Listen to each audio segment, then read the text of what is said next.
I get asked often, can I soundproof a room on a budget?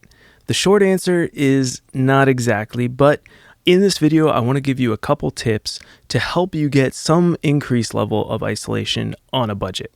Then I also want to help you understand when you need to go full on and do sound isolation right and what that actually takes. All right, let's dive in.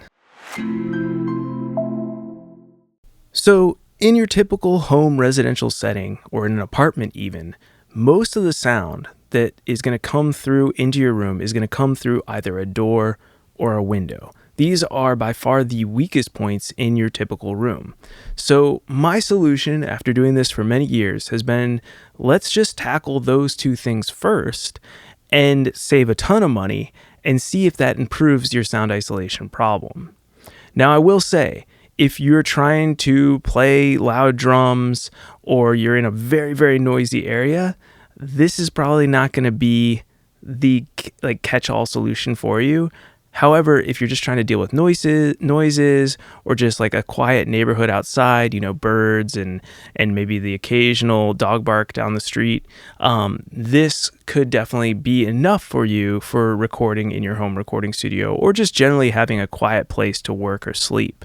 So let's dive in on what you need to do to achieve this sort of budget level results for sound isolation. Okay, so here we have the Home Depot website and just a typical 36 by 80 inch solid core door. So the most important thing here is if you're going to replace your door, it needs to be heavier than your current door. And that's the only way that this is going to truly work for you. So to start with, I recommend always starting with a solid core door or like a steel door. Ideally, we're shooting for around 66 pounds to even 88 pounds I've seen on steel doors for exterior doors. So somewhere in that range will be really helpful. It's certainly not, soundproof level mass, but it will be better than what you currently have if you have a hollow core door. So start with that. Then the next thing you're definitely going to need are the door seals around the door. Because one of the key aspects of sound isolation is creating an airtight room. So if you have a heavy door, air and sound could still get around the sides of your door. So it's very important that we seal those up. So I recommend buying one of these door bottoms. You can either do the mortised one, which cuts into the bottom of your door, or if you're not feeling super handy, you can just screw this guy onto the back side of your door. And this little lever right here will be pushed in, and then that will drop the seal down so that you get a seal underneath your door. So that's going to be super helpful. The next thing are these rubber seals. If we click on them, these guys actually go around your door. We can see here that they go around the doorstop. You place those in, have them connect in the corners like they show here, and that will create an airtight seal around the actual perimeter of your door. And there's a lot of options on the market, but I just love how affordable these are. $40 for these seals. A lot of seals can be in the range of $300 to $500 for other options. So I'm doing you guys a favor by keeping things affordable there.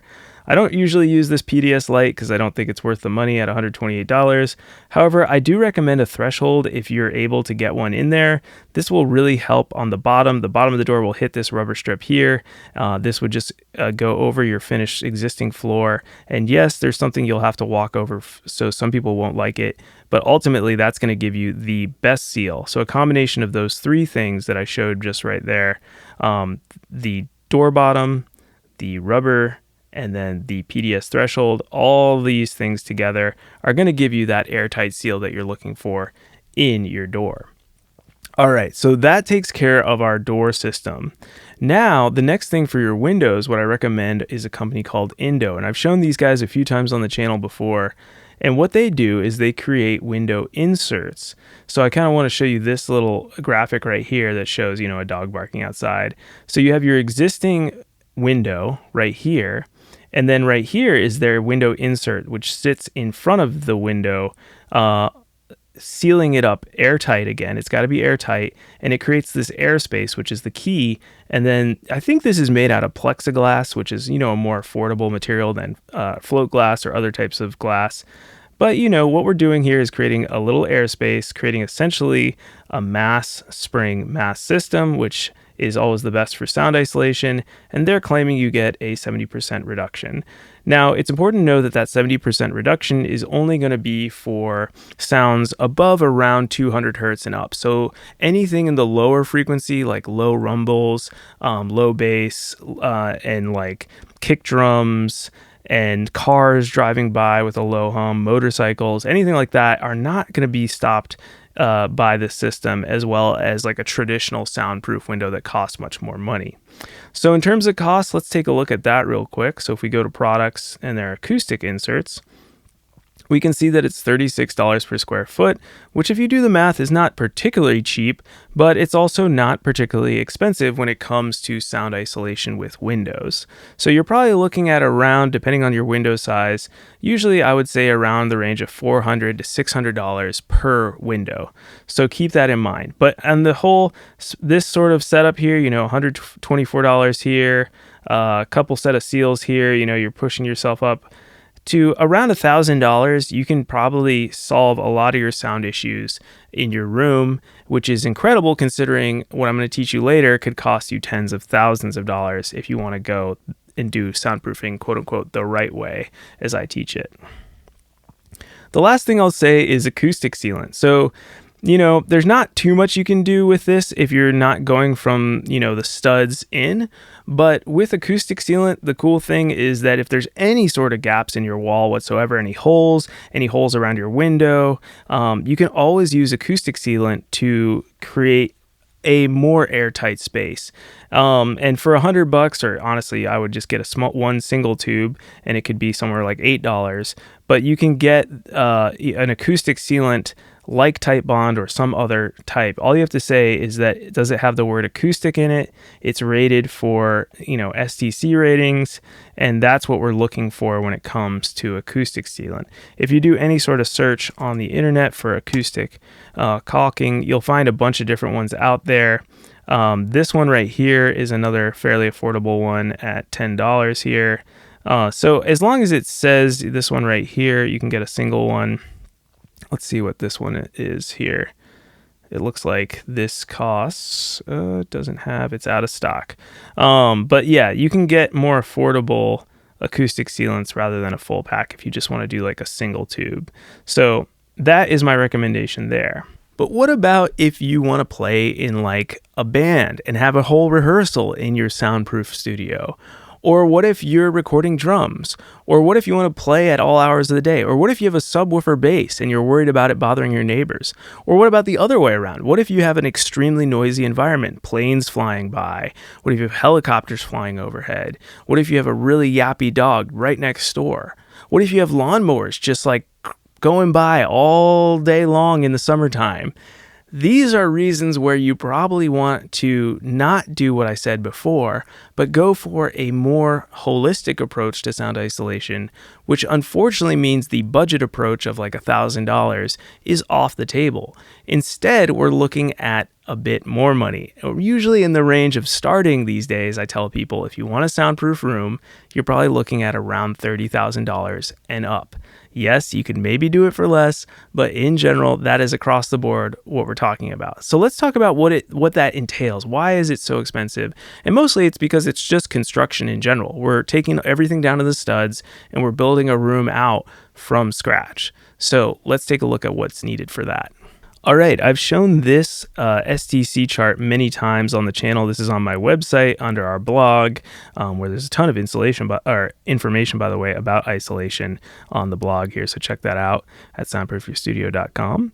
But for this is what we typically do for our wall systems. Over here on the right, we have an STC of 63, which is excellent isolation. We have 2 layers of 5/8 inch drywall, 2x4 studs with, any sort of insulation in the middle. I usually recommend Owens Corning Pink, maybe R13 for a 2x4 studs. Then we have a 1-inch air gap, and then another set of 2x4 studs with Owens Corning Pink insulation, and then 2 layers of 5/8 inch drywall. Now, this is going to give you the best isolation. If you're wondering, okay, what about one of my walls being exterior? No big deal. We would just do 2 layers of 3/4 inch OSB on the outside, and then any siding you want would be plenty of mass. So that's all. That's what we do for the exterior walls. So this is the way to go. Notice over here, just a quick side note, you don't want to do these other options where you put the drywall on the inside of the air gap because it dramatically reduces your isolation, as you can see. And you can just see a basic wall here at STC 36 and an unfilled wall with no insulation, which you might have in your house at STC 33, which, is not ideal. But if you're going on that budget route, we don't want to change our walls because that would require ripping off drywall, which suddenly gets you into the non-budget friendly territory. So that is what you have to do. And then the other thing that we do is we also use these specialty clips right here and metal hat channel right here to decouple drywall off of our wall. So if we don't have the space to do the double wall system, I'll end up doing this system instead. And I often do this on ceilings. You can see here's an example of a stud wall, or this could be a ceiling as well. And you have your studs every 16 inches on center and the clips placed every 48. And we can do a couple different diagrams like this is where they're staggered, which is actually a little better. But you get the general idea here. And then here's an example of how the ceiling and the wall could work together in a design, and this will give you much better isolation than if you just had the drywall up against your ceiling joists or your stud wall. So this shows just 1 layer of 5/8. We never do that. We would always do 2, but this is just for example purposes on the IsoStore website here. So let's review. If you're on a budget, definitely check out just spending a weekend and ordering the Indo inserts. You can plug them in easily into your window and go down to Home Depot. You can buy a solid core door or have a handyman install the door for you and buy those seals off the IsoStore website like I recommended. And again, for around $1,000, you can increase the isolation of your room. And the reason I say these things is because I can guarantee that it will improve your isolation. Whereas a lot of things on the internet, I cannot guarantee that it'll improve your isolation. And I can more so guarantee that you'll waste money doing it. So if you're watching my channel, just trust that I'm giving you the best advice I possibly can on products that will actually help you. Now, if you realize that, this method is only good for maybe like basic noises like voices next door, sounds in the kitchen, maybe clanking around, that might help a little bit, but it's not going to stop like the sound of a lawnmower buzzing right by your window or the sound of a noisy dog next door. It may reduce it, but it might not fully eliminate it. So if you need that actual higher level of sound isolation, that's where we need to dive into using the double wall system, the decoupling, creating the airtight room, the room within a room, as many people have heard. And that costs a bit more money, in the $30,000 range and up is what I'm telling people these days. So if you're in that zone where you're like, okay, I want to do this right, Wilson, definitely check out my free soundproofing workshop. It's, 35 minutes of in-depth teaching. I give away everything I can, going over 3 different examples of how to build a soundproof room in a garage, a basement, and a backyard. Also, if you're on this journey and you're like, I am so sick and tired of trying to figure this all out myself, I have a lot of questions, I am just exhausted of learning, then you're a prime candidate for my Soundproof Clarity Call, where you can sign up and talk to me for 30 minutes, no strings attached. I will listen to your project, try to figure out if maybe I can help you or if we're a good fit working together, and that is a free offer for you. So to sign up for that, just go to soundproofyourstudio.com/step1, or you can go to soundproofyourstudio.com and click on the I want some construction plans button, and you'll be able to sign up on my calendar right away. So thanks so much for watching, everybody. My name is Wilson Harwood. I am a studio designer and acoustician based in Nashville, Tennessee. I design home recording studios all over the world, and I try to make everything easy and straightforward, all the while saving you money and time during your studio build projects. All right, I'll see you all next week with more information on soundproofing and room acoustics. Thanks so much for watching or listening on our podcast.